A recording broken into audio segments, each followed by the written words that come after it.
that because I know that understand our past is easy for us to fit into the future and of course relax with our present. Now Dr. Vivian is seated right here with me. She is my guest. It's an exceptional package as you get to find out as we move on. But for now, let's take a break. I don't think in gender boxes at all. I just get on with it. A man that would dare to ask the wife, who do you think you are? That is a real man. Yes. We need to have more women, multitaskers around Nigeria to get Nigeria working. Definitely.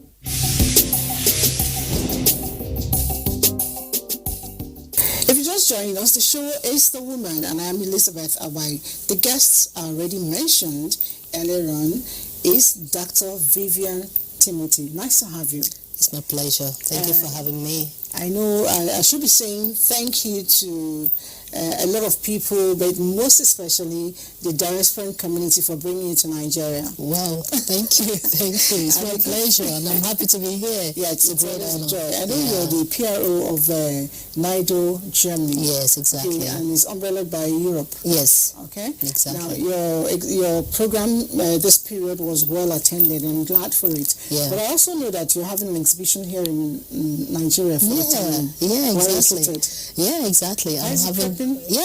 The preparation is going on in my hometown, my village, where my story began. So it's somehow emotional. It's somehow a special one. Okay. Talking about how your story began, I'm kind of curious. You have won several awards with your paintings. You've done Nigeria proud with your paintings, not just in Germany where you reside, but outside of that, UK, US, and all that. Try to follow up on that. I'd like to know, how did this come up? I had always known that I am artistically talented, right from the time I was young. But I was not allowed to, because for my parents, it's not a proper profession for a woman. So I really... You're not allowed? Yes, because then I think my parents, they meant well too, but they didn't know that we all have this unique talent that was given to us at the point of our incarnation, or God gave us. And I believe strongly they don't also know that in this talent, most of the time lies our power to become success and to control our future. And they kind of missed it. They meant well, so I'm not really annoyed with them. So now I kind of got confused for decades before I later found myself. Well, maybe sometimes some of those things are structured in that manner, so you get to find out who you really are when you're really, really prepared for it. Exactly. Sometimes you take off at that point and you feel like you're starting late, but it's not actually late. That's when destiny wants you to do it. No, I call myself a light that took decades to shine. Yeah. All right, a light that took decades to shine. Yeah. That's another creative expression. Thank you. All right, I'm kind of curious. There's several of them in the studio. Yes. I'll get to talk about your personality, but speak to me. Your artwork is centered a whole lot on the beauty of a woman and Africa and Nigeria as a whole. Any particular reason for that? I think the women here, where we come from, this part of the world, we've been kind of marginalized. We are not given the power to become economically empowered. We are struggling still through our outdated tradition, outdated culture, and so now I think living in Germany now for like 30 years, I saw that it could be different. Something is wrong here. So my painting is about, I am a womanist. I love everything that I am. I'm hearing not that for a feminist. So it's what's the difference between womanist and feminist? Feminist is more in the negative, they're like the fighting with men, like hey, we are stronger than you, what you guys can do, we can do better, which is true though. But then as a womanist, I love that I am a woman. I'm a mother, I'm a wife, I'm a sister, I'm a daughter. Everything that has to do with it makes me happy. I like the way you say it. So much feel with pride. Thank you. I'm a womanist, yes. Yeah, I am. And because of that, of course, naturally, it comes, the problem that we the female or the women face in Africa, touches me. And I think as an artist, this is the only way to let out what is not okay in the society. Okay, now this particular one, I don't know. It's I see a woman crying. Yes. What's the inspiration behind it? Well, the inspiration actually behind it, maybe you can also see the map of Africa there. Okay. The half of this map of Africa. So actually I call her Mama Africa. Mama Africa portrays the classical African woman. It also portrays the Mama Africa that has sold herself, that has made herself economically, commercially attractive to the lust of the men of exploitation. And Mama Africa is crying because I think her children are leaving her, so she's crying. So the question is, Mama Africa, she's old, she's wrinkled, she's weak. She's been kept in coma for a long time. So, Mama Africa, are you ready to change? Your children are leaving you, and they're dying on their way to their Those are the children. These are the children of Mama. Exactly. So I call it's a series I did on the modern day Exodus. Oh. Yeah. Okay. I know that that's the beauty. I like your piece. Is this the one? It's called Informa. Yeah, exactly, Sifoma, exactly, okay. Yes. I know I read about it. Yes, exactly. This is the former structure exactly. or painting rather. Yes. Okay. Now, I also know that in your painting, you're more like a writer, but you write with the colors. Yes. You've also talked about the natural resources and exploitation. Talk to us about it. I think the problem we are facing here, or the whole Africa, is because, like I said, Africa has made herself commercially attractive to the lust of the men of exploitation, and a lot of things are going wrong. And the problem that Africa or Nigeria is facing is because of the exploitation, the balkanization of Africa during the 18th century. And but we have not helped issues either, because we Africans, we are also exploiting ourselves. Yeah, exploitation, and this is the problem. The problem we have is because of the exploitation of our natural resources by the Westerners and by also ourselves, I think so. Yeah. Okay, that's the expression I see there. Yeah, what this is all about, I think when you look at the paint, it's like a crooked. The steps are crooked, the steps are a little bit shaky, it's not strong anymore. And maybe when you look at the background, you see light, this fire, and the water is kind of, has an oil, like an oil film on it. Exactly. So I'm talking about the oil boom that doomed us. Oil boom that doomed us, yeah. This is the cause of our problem. It's about, my painting is about like changing the narratives, letting people also know that the system has to change. The problem we are facing in Nigeria is because of, I think, this oil boom that doomed us. And it's time for us to they say freedom is hammered out of the anvil of discussion, debate, deliberation. And I think it's time for us to sit down and talk. You often remind me of Mr. President's speech where he says diversification, of the economy, moving away from not just the oil, not moving away completely, but moving into other things like agriculture. Yes. Does that have a link with, there's another one right at your back? This actually is also, it's because of Mama Africa crying, the oil boom that made us to start running away from our country, the oil boom that turned our landscape to a volcanic landscape. So the air, the mountains, the environment is shouting, run if you can. There's no hope for you here. So the landscape is just like a volcanic landscape, so everybody's running away. Yeah. And they're running away, dying in Libya and other places. Organs they are being killed, or organs are being taken. And the ones that managed to escape Libya, they turn to fish food. Oh no, that's a fish food. Yeah, exactly. So something has to be done.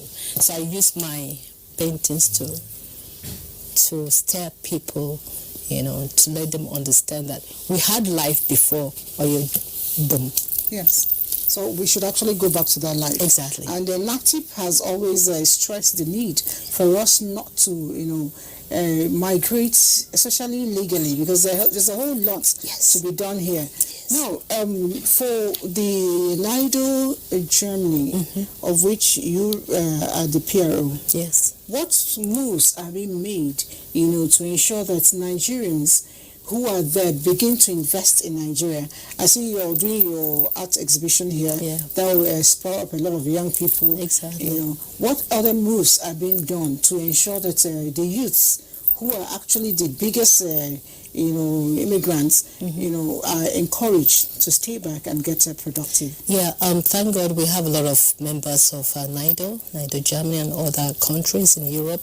They are really creating their awareness through the media. They are going to schools. They have these foundations, NGOs, and the government, thank God, is really supporting them in doing that. And I really like the movement. And so I'm just doing my bit by using my painting to also say the same thing. And also, it's not just telling like maybe stopping the young ones from moving in. It's also encouraging, creating an enabling environment for the ones outside to come back. And a lot of times people don't want to come, even though you are coming, and I see a few other people. What inhibits you from coming? Myself coming to Nigeria. Yes, to Nigeria. Because of still what I said, home is always the best.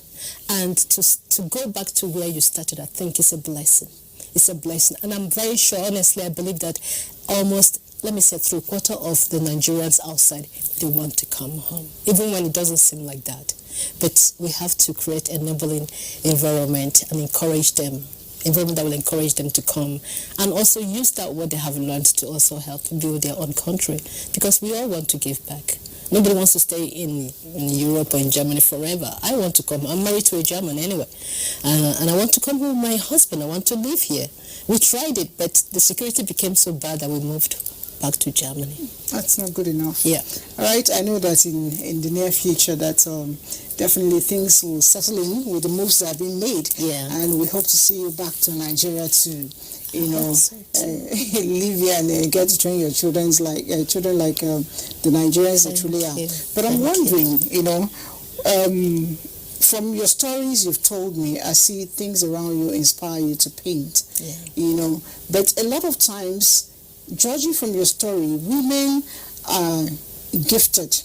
Yes. Women want to do things. Yeah. But it's difficult for them to break away from that chain, either cultural or family or marital chain, to get to do things they really want to do. Yeah. But you were able to break it, even though, like you said, it took you some decades. Yes. What should be the advice for women who are finding it difficult to come off that skin, to remove that chain of spiritual enslavement? Okay.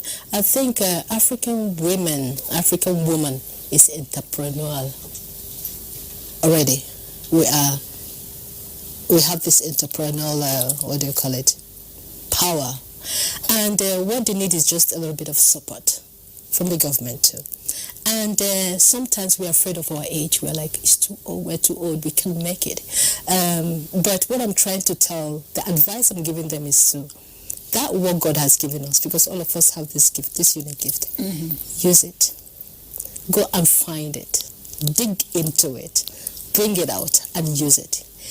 Do what you can and use what you have. And I think when you do that, the universe will definitely embrace you. But never you say it's too late, because I started very late. And if Vivian Timothy can do it, I think any other woman can. That's good. That's good.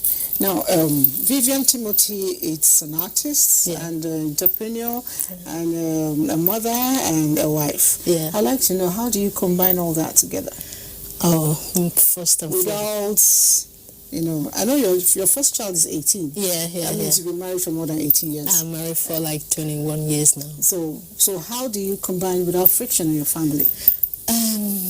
At first, like I told you, my son turned 12. At first, I'm this helicopter mothers. I don't know whether you watch them, you're everywhere with them. I was their taxi mama, so I was everywhere. And so I was helping my husband, because he has his company. So it was easy for me to juggle between my family and exactly. And then he turned 12, and then it was like, I'm not satisfied. Something is still missing. So he became independent. He became independent, and there was space. And that space gave me, I was like, something is still missing. I still need to do something. And my husband, and thank God, honestly, I'm privileged. I must say, he's a good chap, very intelligent in school too. So he made it a lot easier for me. Mr. Timothy is laughing where he is. Yeah, enjoying this exactly. And then my husband supported me. Sometimes there was one time I flew to US. I stayed 2 days in US and I flew to London. But before then I was like, Shatsi, I can't do it. This is too much for me. And I was going there for exhibitions. That means carrying all these loads to Austin, Texas, and then to a House of Parliament in London. I said, no, Shatsi, this is too much. 2 days here too. And he was like, Shatsi, you can do it. So he gave me the power, the push to say, hey, go out and just go and get it. So he supported me so much, and I think that really made me to come up very fast. And exactly. You mentioned House of Parliament. I quickly recall when you had to do a give back voice for the rural women. You want to share that experience for us? Yeah, it was Dr. Pauline Long. She had this conference, giving back to the African Women Conference. So the theme was giving back the voice to the rural women. So she invited me because I did series on women, on the strength of the African woman. So I went there to talk about, it was a presentation on the way to strengthen the African women, giving them back. Because then I realized that we had voices. We had voices before the white man came. The white man knew that they couldn't break through women. What happened? We were powerful. We had queens, African queens here. We have a military strategist. We have Queen Amina of Zaria. So women had power then. I remember where I come from in Imo State, the first war, they say women's war in Aba, it was when the white man kind of wanted to tax them. And the women went, riot. They fought, So women had power then, but then they knew that they couldn't break through women, so they went through men and kind of took the power away from us. So it's about giving them the power. It's also about remembering our mothers. The presidents now, or the oil concern, or the CEO of big companies, they have mothers. Sometimes we forget. We just see the president, we just see the governor, we just see, they have mothers. And these are the women that can be used to, exactly, put positivity in them. Exactly. Okay. They had mothers, or they have mothers. And I want to put a spotlight on these women that made these great men. But they've been forgotten. So it's about getting back our strength, our voices back, giving back the voice to the African women, because we had power. You remind me of something. I always recall, when my mom was alive, and you get me to do something and I don't want to do it. Yeah. And then you talk to my mom, and then she calls me on the phone. We have a fight. Yeah. But at the end of the day, I know I'm losing it. Exactly. Because I will obey her. Exactly. That's very subtle, but very persuasive. I'm not going to shout. In a very small manner. Yeah. I'll be the one doing the shouting. But eventually, she will tell me, are you done? Yeah. Please, when you get that job done, let me know. I should drop the phone. I love that. That's powerful. So yes, that's the strength of a woman. Yeah. If the powers or the soul powers learn to recognize the superiority of the strength, yes, and the power of the woman, exactly, I think it will be very easy to turn around the world for good, because a woman actually has a way of making the world better. Exactly. My director is on my neck, but I can't go without asking a few more questions. Okay. Now, how do you unwind? You do your job, you travel all over, and you're still looking very relaxed. What's the secret? God. Yeah. I am a very spiritual person. Okay. I think I can't be here today without him he made me who I am, and I give him all the glory. So when I want to rewind, I talk to him. That's a nice one. Yeah. All right. On a parting note, your philosophy of life, I've seen some of them, but I'd like to share some more with you. What's actually your guiding philosophy of life? My guiding philosophy of life is, I say that again because it's very powerful. If we break our chains, we free ourselves. But if we break our roots, we die. We die. And it's about, we are changing the narratives. It's about using my pen to change the narratives. It's about decolonization of the mindset because we have to decolonize ourselves. We have to change the narratives. We have to make people understand that we were drinking in Niger River Niger before Mungo Park came. We were exactly Nigeria. We were existing before Lord Logan. So what was our history? That's where I get upset. I want to know where I come from. I want to know how Nigeria was before Mungo Park. Before Mungo Park saw our river for the first time. We were drinking the water. We were drinking this before. We had civilization.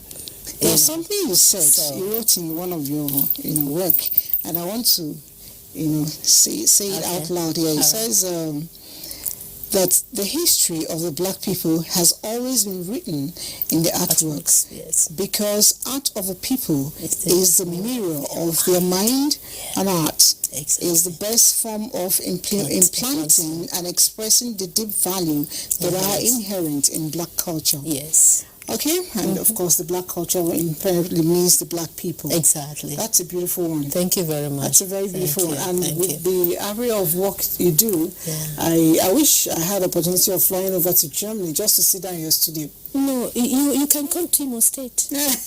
I will. Okay. All right, thank you so much. It's been wonderful having you in the studio. Thank and you when too. you go back, do take care. Godspeed as you go. I will. And blessings to your family. Thank you. Your son. Thanks for Any of them having me. touring after you? Yeah, my son is quite artistic, but he wants to read medicine. So I'm like, whatever, I'll support you. That's beautiful. So of course I will encourage them, and of course I'll tell mothers to encourage their children in whatever they are doing. That's lovely. Yeah. Thank you very much. You're welcome. All right. Thank you very Okay, much. the show is just ending. Much as I like to sit on and have a lovely chat with a woman with a beautiful pen and, of course, her beautiful self, Dr. Vivian Timothy, I have to say goodbye. But don't forget, like she says, never break off from your roots. And I want to add to my own extension, family is very important. Please always keep it close to your heart, no matter what happens. Ciao, ciao.